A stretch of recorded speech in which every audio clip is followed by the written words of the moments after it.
Comment une infidélité a-t-elle poussé Victor Hugo à écrire Les Misérables? Tout commence le 5 juillet 1845, rue Saint-Roch à Paris. Victor Hugo, 45 ans, est marié à Adèle Fouché, se languit dans les bras de la jeune Léonie Biard, 25 ans.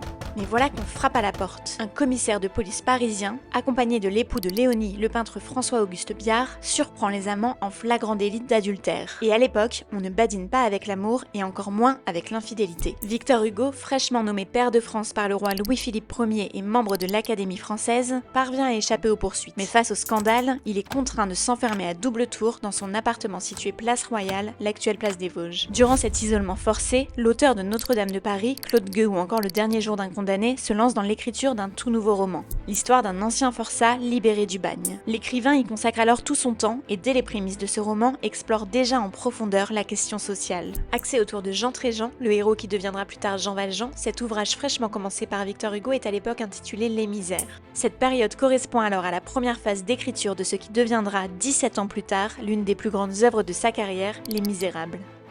Le sort, ou plutôt la société, sera moins favorable à la jeune Léonie. Suite à l'affaire, celle-ci est incarcérée 2 mois à la prison Saint-Lazare, puis envoyée 6 mois dans un couvent. Mais 10 ans plus tard, elle obtient une séparation judiciaire de son époux et se consacre à sa carrière de romancière, dramaturge et exploratrice. Malgré le scandale, sa relation avec Victor Hugo se poursuivra de longues années jusqu'à l'exil du poète en décembre 1851.